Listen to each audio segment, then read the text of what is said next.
I almost feel like there's a new divide in our politics, and that new divide is between the people that are interested in bridge and everyone else. And I wonder if there's a world in which the people that are passionate about dialogue have to actually be more oppositional to the people that are opposed to it.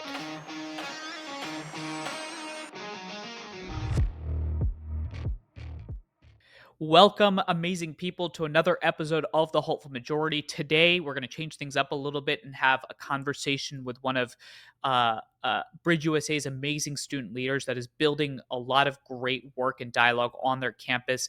They're based out of University of Wyoming, Ven Meester. I specifically wanted Ven on the show. As you saw 2 episodes ago, we actually had on students from Columbia University talk about the Israel-Palestine conversation they had. And one of the feedbacks that we keep getting about the show is, Manu, we actually want to hear from people that are doing this work on the ground. And here's the fascinating thing about this conversation and what Ven is doing across college campuses. Ven is building a space for dialogue in a state that is extraordinarily red, but in a college town that is very liberal. He's navigating groups like Turning Point USA, the college Democrats. He's also navigating a campus environment, campus body where there's some disengaged students, where there's highly politically engaged students, and more importantly, we learn a little bit about why Ven actually finds this work to be interesting. Because here's the important thing. There's a lot of critiques of bridge building. Is it kumbaya? Is it that we're just all going to sit down and have a conversation? We get into all of that and much more. I'm so excited to welcome Ven onto the show. I appreciate everybody listening. Let's get into the conversation, and I'll see you on the other side. Ven Meester, welcome to the Hopeful Majority, sir. Yeah, thank you for having me. So, Ven, you actually have the honor of being the second chapter president on the Hopeful Majority from BridgeUSA. You help lead the Bridge Wyoming chapter. So, you're actually building and growing one of our largest and fastest growing student clubs and chapters in Wyoming, which is fascinating because the only connection I've ever had to that amazing state is Yellowstone National Park. So, I appreciate you gracing us with your talents and with your work. And thank you for joining BridgeUSA and for coming on the show. Yeah, no, absolutely. I mean, I'm super excited to be here. And I think, honestly, Wyoming, of all places, is somewhere that really needed a bridge chapter. Yeah, so tell me one thing. Part of the reason why I want to make sure that we have on some of our amazing student leaders that are doing hard work is because I think it's important to show people that this work is actually happening, not just telling, but it's happening. And there's no better vessel to do that than yourself.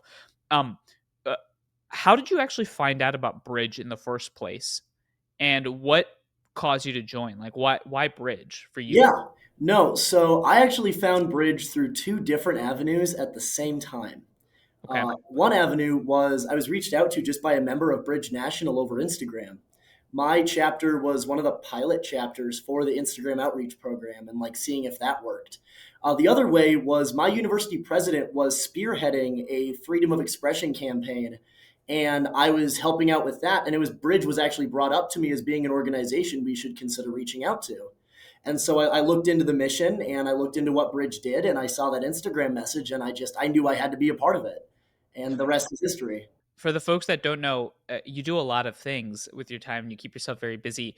Um, I appreciate you saying the rest is history, but what about the mission at this time spoke to you? Because one of the things that I'm very curious about is young people can do a lot of things with themselves, and especially in your case, you can be doing a lot of cool things and a lot of interesting things, and you are. Why actually spend your time and energy in this mission at this moment in our country's history? Yeah, absolutely. So I came to the University of Wyoming, and the first thing I noticed was there was a lot more political diversity than I expected there to be.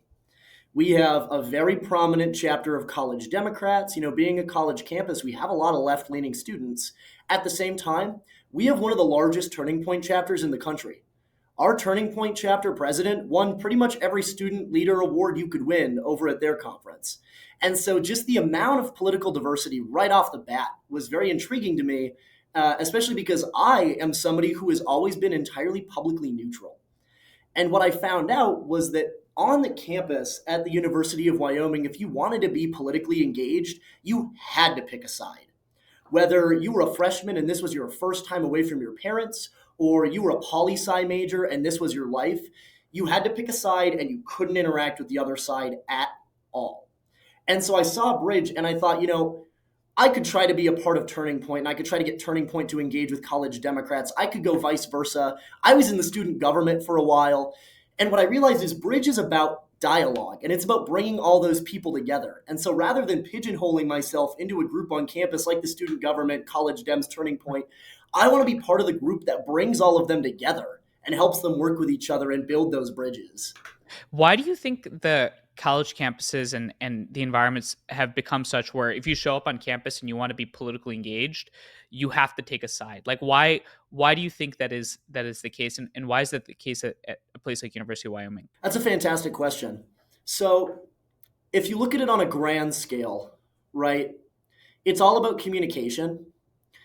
It is so easy in the modern day because of how many different outlets there are for communication with social media and with all of those different apps, with all of the different news outlets, to find something that you support and immediately find a large group of people who agree with you and then just stay in that group.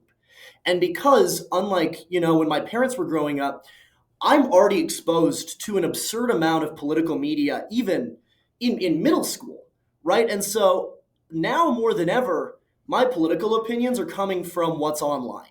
And so when I get to college, I've already got most of that stuff figured out. I already know what I want to do. I know that I want to join a group. And if I don't know what I want to do, I know that due to just the fact that our society has become so faction based, if I don't join a group on campus, I'm not really going to be a part of anything.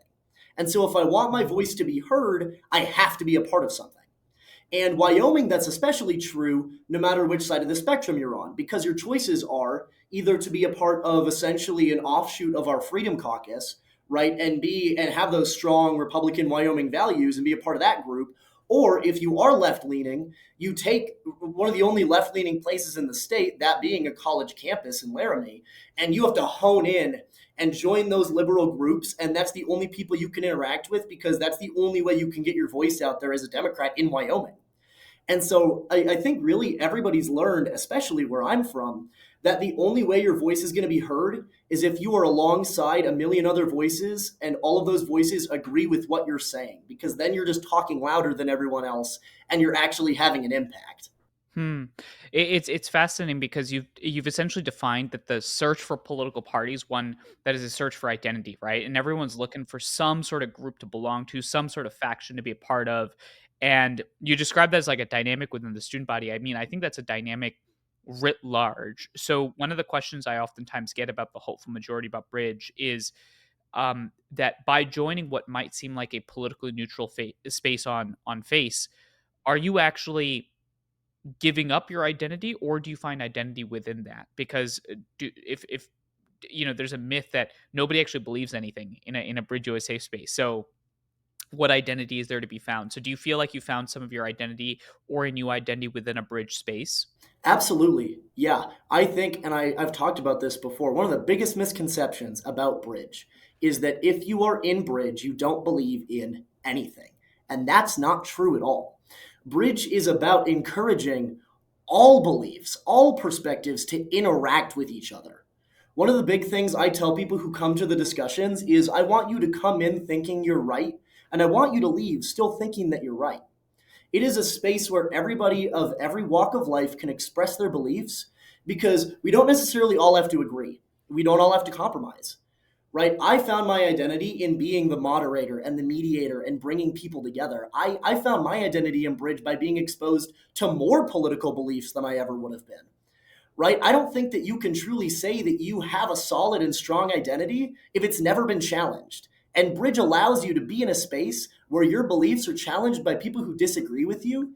And either you can learn and grow in your beliefs, or you can realize that you hold steadfast in those things that you stand for. And Bridge is a space that allows you to do that more than really anywhere else. What about your background or your personality or your life story makes you comfortable with difference? Because everything that you just said there, which is, hey, I love showing up to a space where I can moderate a bunch of different ideas and backgrounds. The most to a lot of people, that sounds like a life sucking experience. That sounds harrowing, especially in this moment in our politics.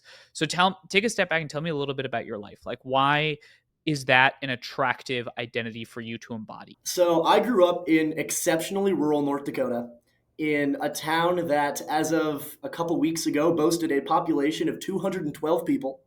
Wow. And moving from there, I moved to Fargo, which was a bigger city, and I was exposed to a lot of new views. At the same time, I transitioned out of sports, right, where I was playing with almost exclusively conservative Republicans, and I started doing theater and speech and debate. And when I got to speech and debate right off the bat, what I realized is a lot of people have a lot of different opinions, and I've always loved to learn, right? I've always believed that you will never truly understand something until you understand every single perspective and intimate detail of that thing. And I think politics is no different. And so I just really gained an appreciation for the different types of people I met over the course of high school. And then moving to Wyoming, the same thing happened, right? Where I moved to Gillette, Wyoming. It's a coal boom town and it's almost exclusively Republican. And then I got to college and I saw, we have liberal communities. We have 64% of our campus is transfer students, one of the largest international student bases in America because of our international student programs. And maybe it's something about the way I was raised. Maybe it's because, I was taught that you had to believe certain things and you had to limit yourself to certain opinions. But I can't imagine living a life where I'm not constantly seeking out new perspectives and new ideas because I just don't feel like I can ever get a clear picture until I know what everybody around me believes about something. That's always been super appealing to me. And I I want to be open. I want to be able to help people. That's something I'm passionate about more than anything else. And I think by limiting myself to a certain political view, to a certain group, to a certain party, to a certain ideology, I'm closing myself off to offering what I have to share to people on the other side of that aisle. I want to be the person that anyone can come to no matter what they believe, and I can help them and I can support them, and maybe I can help bring them together with somebody else. And Hmm. that's just something I've always really been passionate about. Just, I guess, due to growing up, in such a conservative and rural place, I've just always wanted to connect with people. Were you always someone that was interested in politics? For example, I was a pre-med student. I had no interest in any of this stuff. I look like, someone that works in Silicon Valley. And when most Uber drivers ask me, what do you do for a living? I usually give them three guesses, and something like Bridge USA is probably guess number 11 or 12. So were you someone that was always interested in politics? you know, I it always intrigued me. For a very long time, I was more interested in space. I wanted to be an astrophysicist. Hmm. I was always just Hey baffled man, by the. SpaceX is hiring. I know Bridge USA is hiring, but so is SpaceX. I just always thought it was so beautiful that, no matter how different you felt from the people around you or how much smaller you felt than someone else, you could look up at the stars and realize that compared to everything in the universe, we're all tiny. Yep. And it makes me feel more connected. But no, pretty much as soon as I got to high school, even a little bit in middle school, I started pursuing politics. I did student government stuff, I did speech and debate. Since I got to college, I've been working for the state government, and so it's definitely become, I'd say, the second biggest passion in terms of my academia and my life as a whole. That's awesome because I'll tell you what's fascinating about your story is that when we started Bridge USA in 2017, for the audience that is new to the show, uh, I helped start this organization back, I think, my freshman year at UC Berkeley. So this was President Trump's first election, and what was fascinating about that time, Ben, was that the people that would join Bridge USA and these chapters and want to like have these dialogues, they were not your like typical high achieving political people, because those people went to the college Democrats, Turning Point USA, college Republicans. They work in the state government. So this idea that I'm going to join this place that is trying to build a new identity just seemed like a thing that you do to like waste your time. And as the problem of polarization has worsened over the years, and as more and more people have seemed to have found, the concern to be incredibly high around the fact that we can't have a dialogue, it just feels like there are more politically talented people that are now interested in solving this problem. So it's really cool to see someone like yourself involved in this work. But honestly, I would not have expected folks like yourself to get involved back in the early days. So it's an interesting dynamic shift that I'm noticing. No, Yeah. absolutely. Yeah. And I mean, it's I think it's still tough sometimes to get politically motivated people to do something like Bridge, Yep. because, like you said, they're in Turning Point, or they're in student government, or they're in college Dems, and they think that what we do, like you said, strips them of their identity as a Democrat or a Republican or a future senator for the United States. So I'm really glad that people within my field can join and kind of show that Mhm. politically motivated individuals are some of the best people to facilitate this and be a part of this, right? So let's actually talk about that challenge a little bit, where I'm always focused on what some of the biggest critiques of our work are and what some of the challenges are. And I feel like there's two buckets. And when you and I met at the summit, I think you'd articulate in this way as well. There's two buckets. There's the politically engaged people, and then there's sort of like the disengaged or everybody else, the broader campus. And I'm curious about what it means to get both of these types of people involved in an effort around having conversations. Let's start with like the politically engaged first. Um, why do you think people feel like they would lose their identity coming to a place like Bridge? Yeah, absolutely. So that was one of the biggest concerns brought up to us when we first invited Turning Point to do an event with us. Was we had legislators, not just students, but we had legislators who told us that if we worked with Turning Point, they would never speak at a Bridge event. Hmm. Flat rate. And when we worked with college Democrats, we had members of the Freedom Caucus who told us the same thing. And the legislators in our state are very influential on the student groups at our university. And so getting Turning Point and college Dems to work with us was hard because the first thing they think is, if we go to a Bridge event and they've worked with college Democrats, people are going to think that we have liberal views and vice versa. And honestly, I think those difficulties with those politically engaged people all really come back to that group mentality. The idea that if you're working with someone like Bridge and Bridge has worked with someone like Turning Point, then Bridge must have Republican foundations. Or if you're working with Bridge and they've worked with college Dems, then Bridge must have liberal beliefs or they'd never be willing to work with them.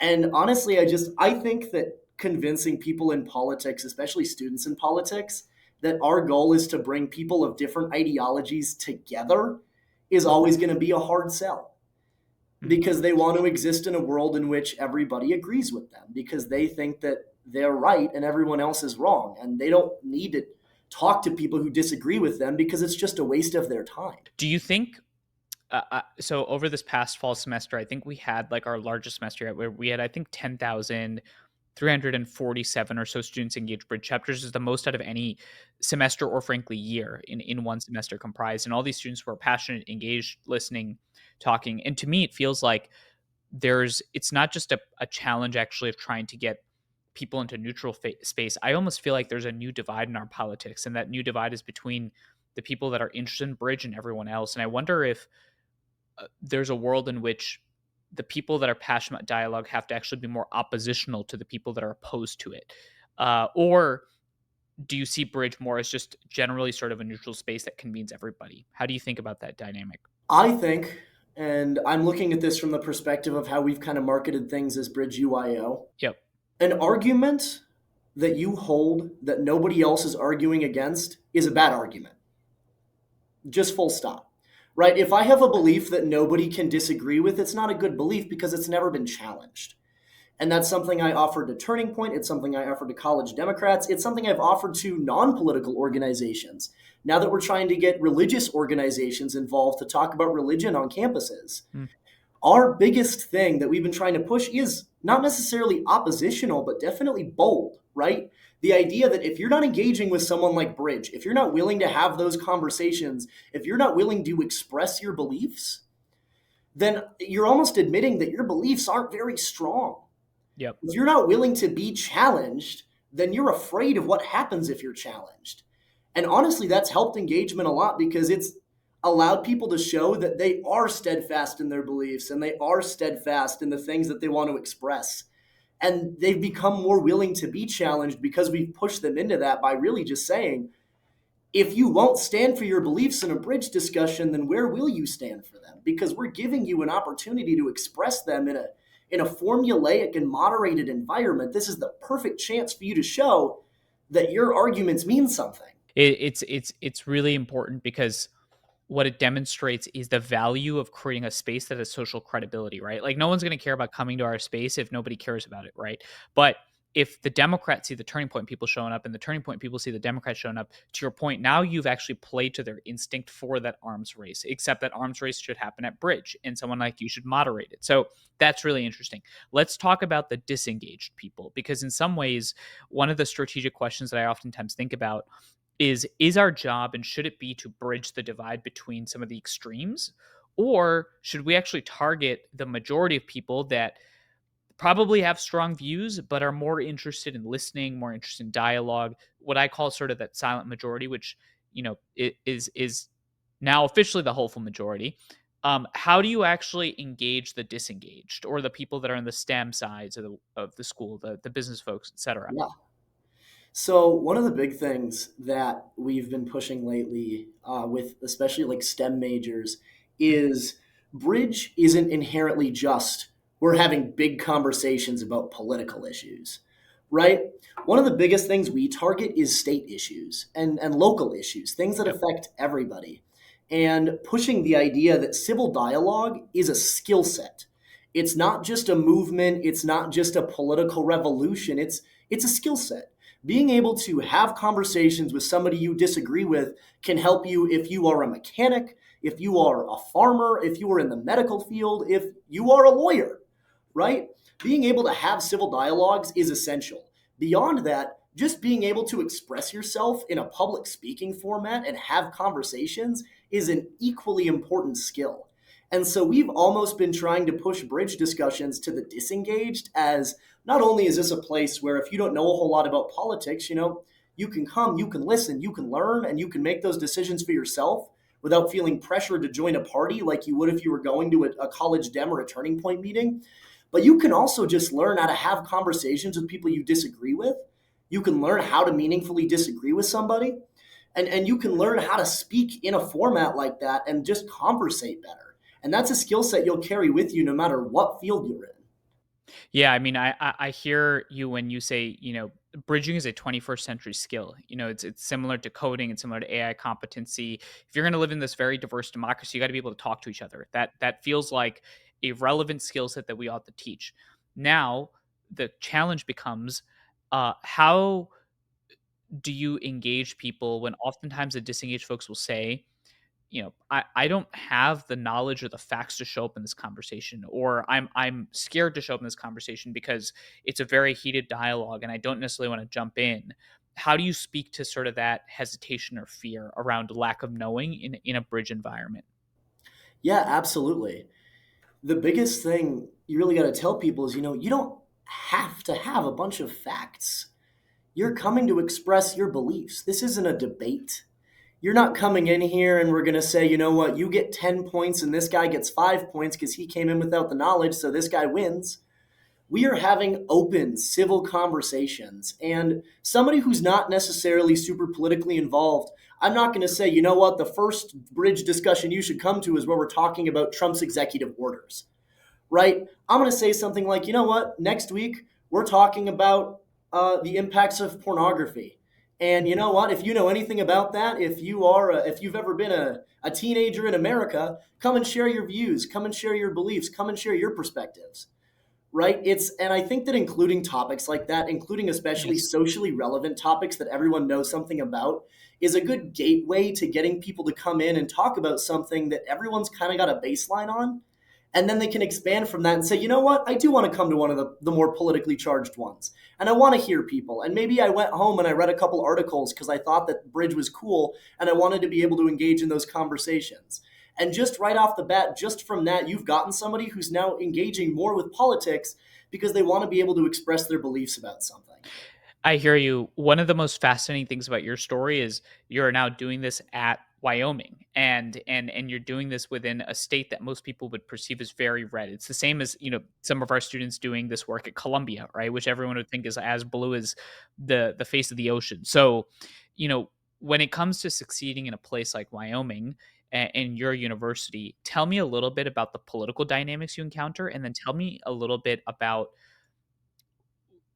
what one of your most interesting or relevant events were that you did that you feel like, hey, this shows the promise of the bridge mindset and the bridge ideology and method in all environments in a variety of spaces. Yeah.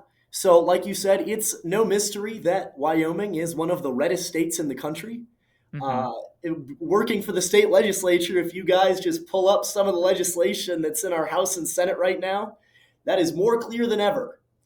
Um, and on Wyoming's campus, it's no different, right? We have one of the largest conservative groups in the country on our campus compared to a lot of other college campuses. And is that the Turning Point USA group? Yep, that is we Got have it. one of the biggest in America.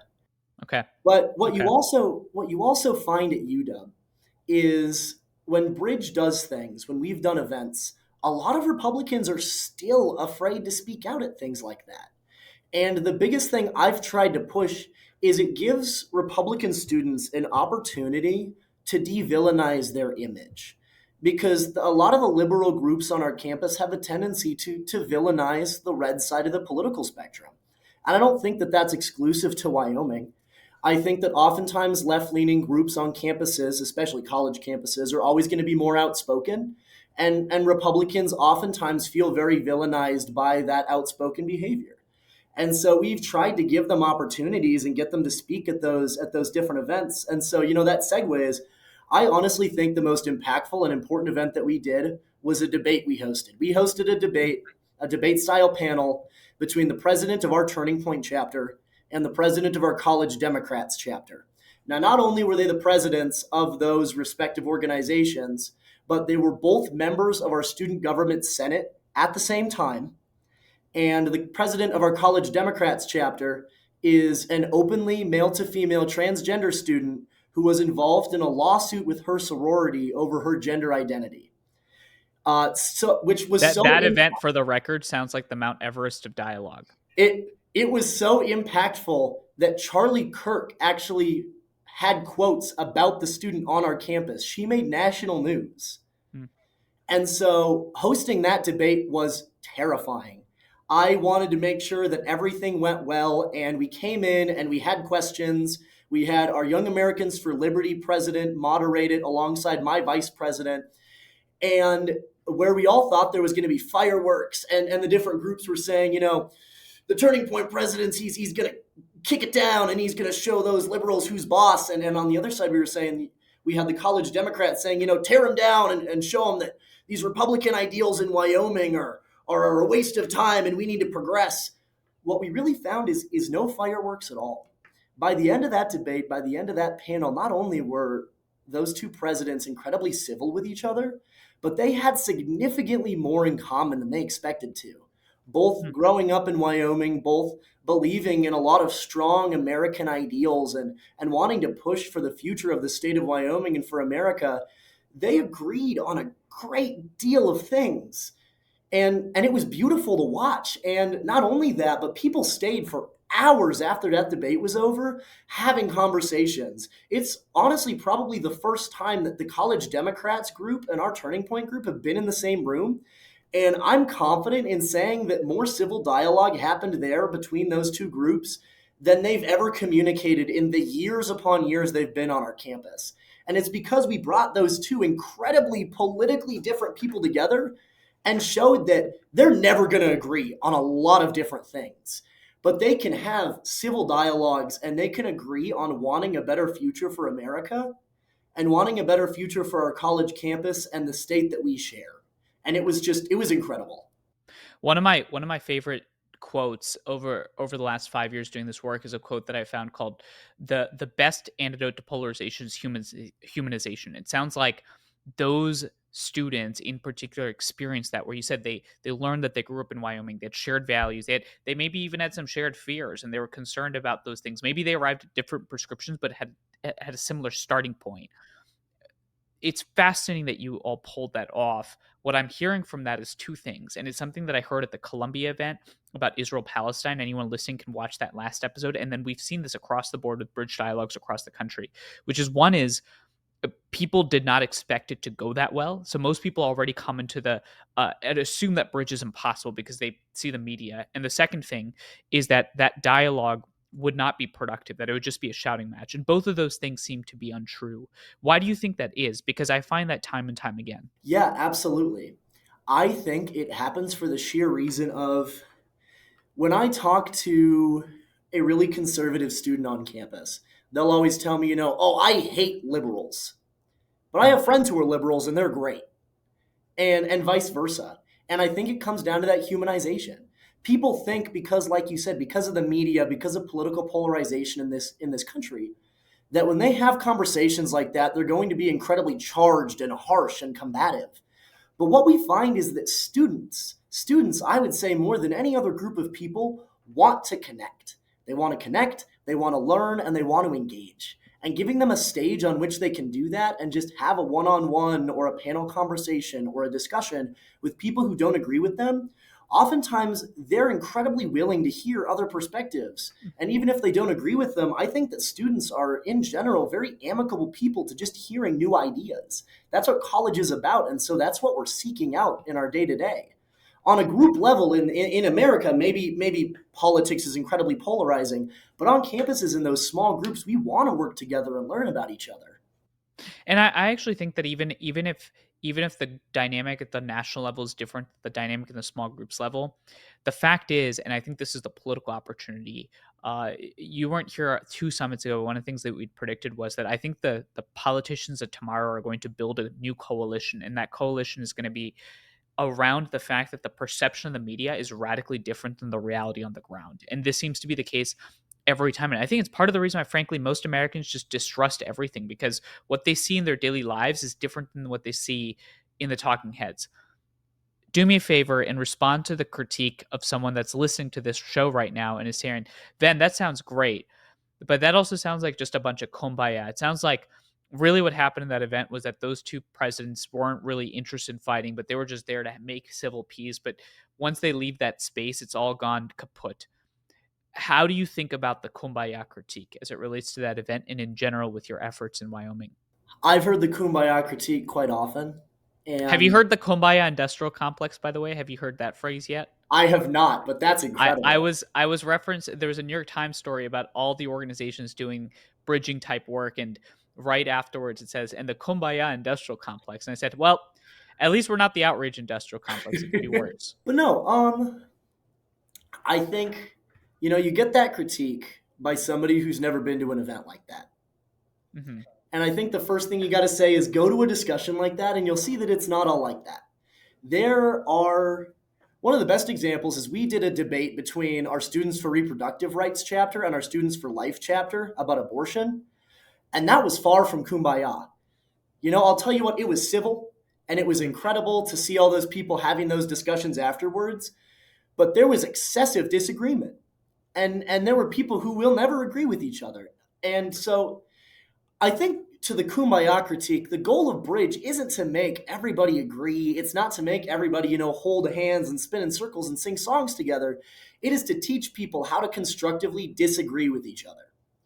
Right? We are having these dialogues not so that we can all be super happy and joyful and kumbaya and nice to each other. We are having these discussions so that we can go into somewhere, whether it's a workplace, whether it's a family dinner, whether it's a friend group, or whether it's a discussion on a college campus. And we can say, I have these beliefs, and you might not share any of those beliefs, but I'm still going to be civil with you. And I'm going to explain why I disagree with you, but I'm going to do it in a respectful fashion. And so that would be my response to that critique. So am I right in saying or hearing that essentially what you're describing is it's not about erasing conflict, it's about managing conflict in a more productive way. Is that the right way to think about it? Exactly, exactly. Yes. Okay. So what are some tactics or tips that you found that worked in moderating, let's say, that college president's conversation between Turning Point Group and the Democrats that worked? What are takeaways that you would provide to folks? Because the other thing that I oftentimes hear is like, you'll say, Manu, this bridge thing, this hopeful majority thing, it's great. You all are great people, but you all are specifically equipped to do this work. And one of the myths that I want to start challenging is that actually I think anyone can be a great bridge builder. I think it's just about exercising those right skills. So, what is your advice to somebody that's listening to this about how they can actually take this into their daily lives? Yeah, I think when you look at a lot of the political conversations we have, the questions people are always asking each other is, what do you believe? What are your beliefs on this issue? What do you think? And what we're never asking each other is, why do you believe that? Where did you come from? What is the origin of your belief in this? Because that's what we did with that big debate is we didn't just say, what's your stance on gun rights in Wyoming and let them answer. We said, how did you come to the conclusions that you have about gun rights? Where do you stand now and why is that? Because I think I think just asking the why instead of the what allows people to gain more context and gain a deeper understanding of how people come to those conclusions. And so instead of judging somebody just based on a belief they hold, it makes it a lot easier to say, you know what, you're a person, you've come from XYZ, you believe this because of XYZ. And I don't agree with that, but I understand why you believe those things. And that makes sense to me. And so I'd say asking the why instead of just the what is a really easy thing to do, and it's a really impactful way to have these conversations. Yeah, the why, not the what. I think episode 2 of The Hopeful Majority, we had one of my really good friends, Monica Guzman, on, and she's written a book about curiosity. And one of the things that she oftentimes talks about, Ben, are the right questions to ask people, right? They're how questions, they're why questions. Rather than you think this, it's much more about tell me more about why, right? And I think that's a really interesting way to think about the work. Here's my final critique that I oftentimes experience and I think a lot about, which is I don't have time to ask why. We got to win a fight. It's time to win an argument, right? The moment is urgent. Let's say I'm on the left and I see President Trump doing all these things at the national level, or let's say I was on the conservative right and I saw President Biden in office and he's doing all these things, and it's that the urgency of the moment is not to bridge, it's not to have the dialogue. That's pushing off the problem down the road. Let's have the fight right now. How do you respond to that? Yeah, absolutely.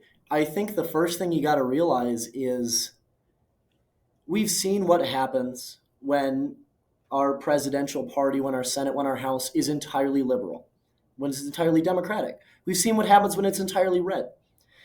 And ultimately, at the end of the day, those two sides are constantly at odds with each other. And if they're always at odds with each other, we're just going to keep rehashing the same things in cycles for years upon years. The reason that this fight is happening the way it is because we're not having dialogues, right? If you want to win the fight, you have bridge discussions. You're not going to win the fight by just sitting around in a room with a bunch of people who agree with you saying, God, I hate the other side. God, I wish they weren't there and there was something I could do about it. The way that you're going to win that war is by ending the war. And the only way to end the war between the two political parties is to reach a hand across the divide, not to say, let's compromise, let's meet in the middle, but to say, let's be okay with being on different sides. Let's find ways we can progress together. There's not a single moment in human history has been sparked exclusively by people who agree. Progress comes from disagreement. Progress comes from people being on opposite sides of the political spectrum and using what they've learned and using their beliefs to push progress in America forward in productive ways. Because you need every perspective on an issue.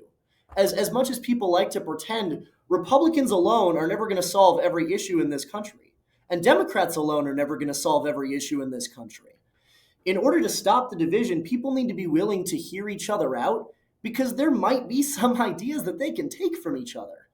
And so winning the war means having those discussions to end the war. It means asking the why questions. Because we've seen what happens when you spend decades asking just the what questions, and it hasn't worked. So you may as well try something new. Progress comes from disagreement. That's really powerful, man. I mean, when I think about uh what motivates me to do this work, I think about the leaders like yourself, the leaders that we have at our Columbia chapter, leaders across the Bridge Network. It's really why I love this work. It's because it's inspiring to see a new generation of charismatic young people that are actually very partisan. This is the other thing. I mean, you said this, right?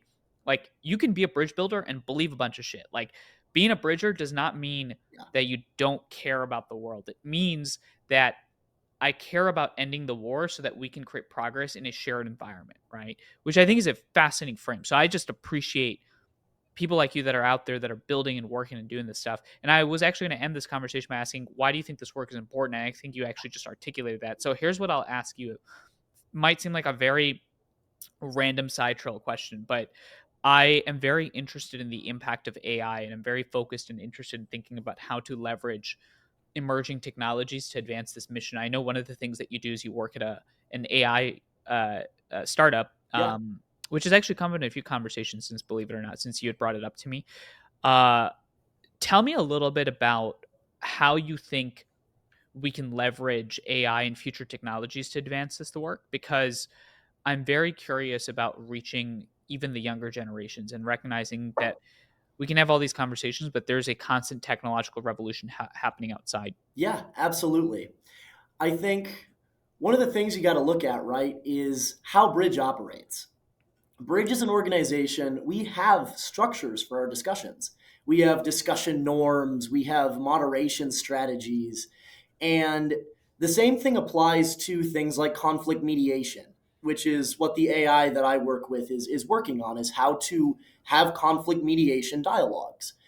And I think if you can give an AI all those moderation techniques that all of us chapter leaders have learned, and if you can teach it how to, at the very least, just lead a discussion, that alone you could spread across the nation, and you could literally have AI chatbots that could lead bridge discussions, that could lead civil dialogues, right? I love being a chapter leader. I love moderating, but I'm no stranger to the idea that technology could probably do my job if we give it enough information.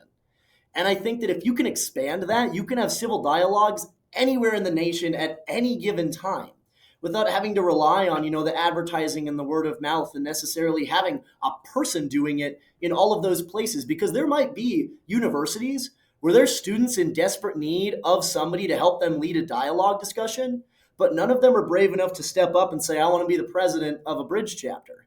And so allowing AI to kind of step in and supplement that role and lead that could help exponentially.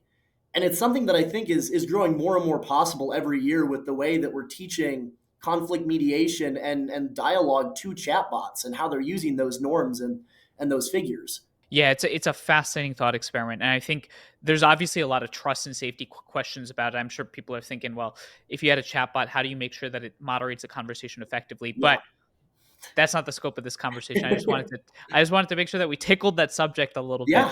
And more importantly, I'm grateful for you taking the time, and I appreciate the work that you're doing in Wyoming. I appreciate the work that you're doing nationally, and more importantly, I think it's now the political moment and the opportunity for the bridge builders to actually win. And I think you're going to start seeing more and more people attracting political power around the work of bridging. And I think that's really powerful at this point where the hopeful majority is building. So thank you, Ven, for coming Yeah. on. No, thank you so much for having me. And your chapter's Bridge UWYO. I know Yes. you just say UYO, and you can check that on Instagram, right? Bridge Yeah, UYO. absolutely. Amazing, amazing. Thank you everybody for listening, and Ben, thank you for coming on the show. For anyone that is new to the hopeful majority, every Monday, YouTube, Spotify, Apple, wherever you get your content, you're going to listen to people like Ben because we're building this thing together. And the idea is that most people in this country actually believe in open-minded conversations. And I'm grateful for everybody coming. And I'll see you all next week. Ben, thank you for coming on the show.